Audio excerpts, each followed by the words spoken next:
Hey everyone, my name is Atavia and I'm here to share my au pair horror story. Au pairing is already a crazy, wild concept that we have embarked on, and some families out there are absolute trash. Like, trash more than that garbage that's sitting outside my window right now.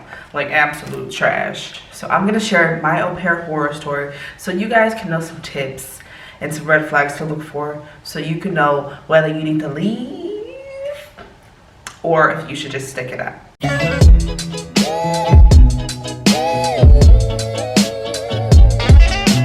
I want to tell this story because I've never told the story to anyone. Like, not the full story, I've told it in parts. But it's kind of one of those things that I just put in the back of my mind, like, to forget about it. So, when I had to come up with ideas for this video, I was like, oh crap, they were more trash than I was giving myself credit to say aloud. Sometimes I felt bad for the ways that I felt about them, even though I know I didn't like it. Does that make sense? Are you in that same boat? If you're in that same boat, keep watching this video. I'm telling this because I was an au pair who was like, oh, you know, they're not that bad, I can manage. And then it progressively got worse and worse, and I stuck it out for 7 months. I stuck with a crazy, controlling family for 7 months of my life. Please, y'all, don't be like me, please. I didn't know I had any other options, so I stuck it out. There are options, y'all. Y'all can always go home. Y'all can. It's not worth it. I'm here to tell you it's not worth it. All right, so let's get into the story. I was always interested in being an au pair. I had this other friend who took French classes with me, and we always fantasized about coming to Paris and doing something and volunteering, or we found out being an au pair is an option. So after high school, I always had this idea in the back of my mind, but I never really thought it could happen. So, you know, I'm at this point in my life where I'm miserable. I had this nannying job that I just got fired from that was no reason of my own, and then I was going through it with my mom at her place. So I was just in this not good point in my life. So when I got fired from that nannying job, I'm like, okay, all right, this obviously means it's time for me to do something dramatic and extreme with my life. So literally I just went on Au Pair World. I started looking for families. I started looking into au pairing, and that's when my search began, because I was just at this point in my life where I'm like, okay, I don't need to be in America. Why am I still in America? I need to go. So I already went in with that mindset of I need to get out of here. I need to escape. I need to escape all this. I was honestly looking to au pairing as an escape. I wanted to be in Paris. So I went on Au Pair World. I was very desperate at this point, and I started searching for families in France. And then I found this one family. They had 3 kids, a little girl and 2 older boys. And then it was mom and dad, and they seemed okay. They seemed fine. I looked on their profile. Honestly, we had nothing in common. We had absolutely, I don't like sports. I don't care about sports. I don't care about playing sports. They had 2 older boys.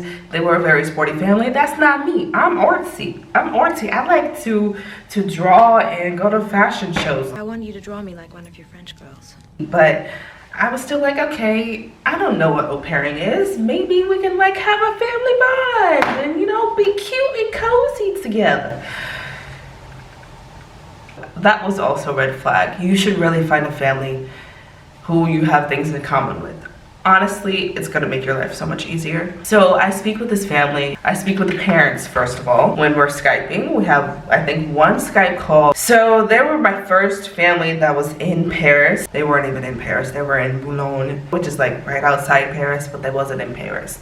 And they was trying to tell me they was in Paris. You know how families do. Oh, we're right in Paris, you know, right near the city center. They'd be 30 minutes out. Like, girl, you ain't in Paris. Just tell me what's up so I can not get my hopes up. But I digress. And they basically offered me the position, I think, that same night after we ended the Skype call. I don't remember all the details, but they were like, hey, we would love you to come to our family. They seem nice and sweet. So I was like, oh my gosh, I got a family in Paris.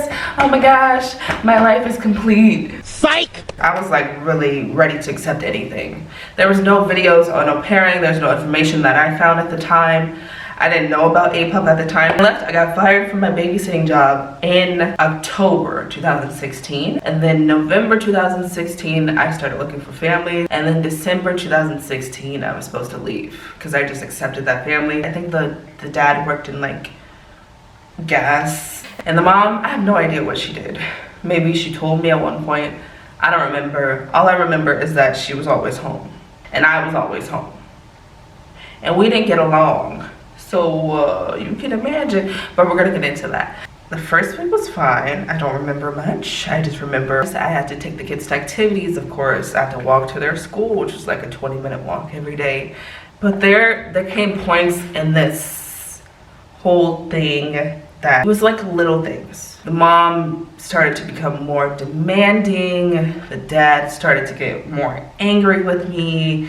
The kids stopped listening to me. Like in the beginning, everything was fine. I thought we were gonna have good relationships. You know, I had a 4-year-old girl who wouldn't stop crying when her parents left. Of course, that happens all the time. But then I had to deal with 2 older boys and had to like try to get them to sleep. I do know that in the contract, it did say that I was gonna be working Monday through Friday and also like 2 hours on Sunday. I do completely remember signing that contract and I agreed to it. So I would work my normal hours. When Saturday came, the one day that I had fully off, the parents would always, like every week they would ask me to babysit. And on top of that, they already asked me to like babysit on like a Tuesday that week or something. Like they would ask me to babysit like every single week, like every single Saturday. And I didn't know I could say no.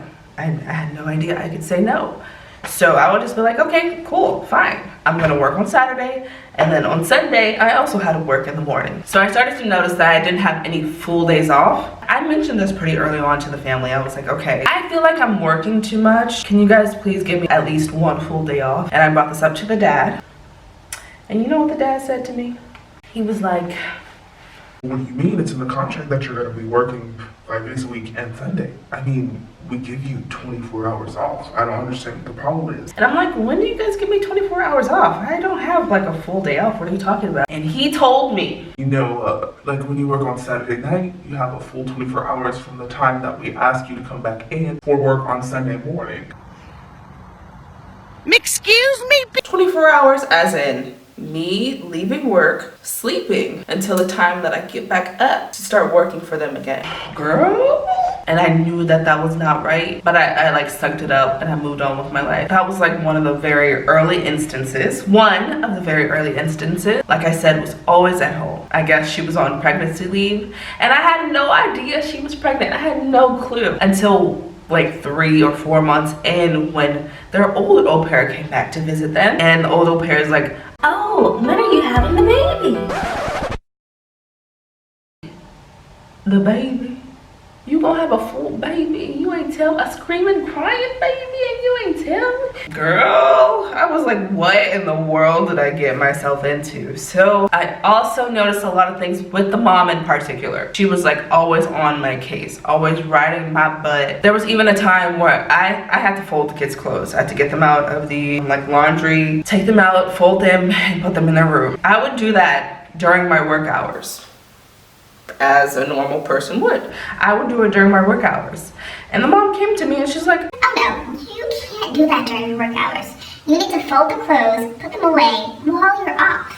you can't do your work during work hours. That makes no sense. That makes no sense, right? Whew, girl, I'm getting mad. This video gonna be kind of long. I'm so sorry, Edwina and Hannah. Because now I'm getting into it now, girl. When there were issues. So if I told the mom something, she would tell her husband and he would come yell at me. It was a total hierarchy because the kids didn't listen to the mama. The kids didn't listen to the grandmama. They only listened to the dad, and the dad was never really there. The dad was always working. So you can imagine that relationship. I can tell you guys what I did wrong. I didn't speak up for myself ever. I just accepted every single thing that they told me. If I had a little issue, I never wanted confrontation, so I would just ignore it and like push it down and be passive aggressive about it and like rant to Snapchat about it. Also, Also, like, I went back in the emails that we had early on when we discussed the contract, and the email said, oh, we're gonna pay for 50% of your Navigo. When I arrived, I think I was making €70 a week. They didn't pay for any of my Navigo. They never even mentioned, in 7 months, they never even mentioned my Metro Pass. When I first arrived, they were like, oh, it's too late for you to get a student Navigo. And they never said anything else to me about it, ever. Ever. I had to pay for my own phone. I paid for my own Navigo at full price every month. I was only making, what, 70 a week? Girl, I was broke. I ain't got no money. I never saw the parents clean up anything. If I had to work on a Sunday night, they would leave the kitchen dirty all day long. And then when I had to start working, of course, they would make me clean it. And that's how I knew that I wasn't a part of their family.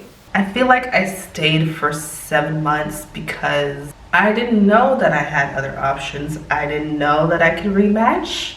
It was a scary thing. I'm an American. I was escaping my family from America. I didn't really want to go back there, so I didn't even think of that as an option. I didn't know how to go looking for rematches. I had no idea. I was having a bad time with them, so I'm like, I don't want to go into another family and deal with the same thing. So I just stuck it out. I was like, okay, maybe I'll get used to it. Maybe it'll be okay. And I was miserable for 7 months. I was literally depressed for 7 months of my life, being stuck in that prison cell of a room and dealing with all the stuff that comes with being depressed for 7 months. That's my story. And if I could give any one piece of advice to you, is trust your intuition. If something doesn't feel right, you should talk to the family about it. And if they don't respect, or if they don't even give you any options to like help make it better for you, you should leave. You have the right to leave. Do not stick it out. If it's gonna make you miserable, if it's gonna ruin your experience being in Paris, leave. Please, for me and for you and for the rest of the au pair community, please. Comment down below if you have anything that you're kind of skeptical about. You don't really know if this family is good or not. Comment down below, because the APOP community, we're gonna let you know like what's up. All right guys, so if you like this video, make sure you hit that like button so we can know that you liked it and keep making content like this. Also, hit that subscribe button down below. Show your support for the APOP channel, for all the au pairs out there. APOP has really changed my experience being an au pair. It's a great community to be a part of. So make sure you hit that subscribe button so you can join the community of APOPers. So if you guys want to check out my own personal channel, my name is Tatiana, and you can follow me. I do fashion and I do vlogs, and I'll link my channel somewhere, or one of my videos somewhere on this video or down below. Make sure you subscribe there as well to keep updated with me. And until next time, bye APOP. So if you want to hear someone else's horror story, Edwina actually recently shared hers as well. So make sure you hit that link that's gonna pop up somewhere. There was one time I left like one bowl in the sink, one bowl, and the dad came up 3 flights of stairs. You knocked on my door and was like, you left a dirty dish in the sink, go clean it. And that's how I knew that I wasn't part of their family.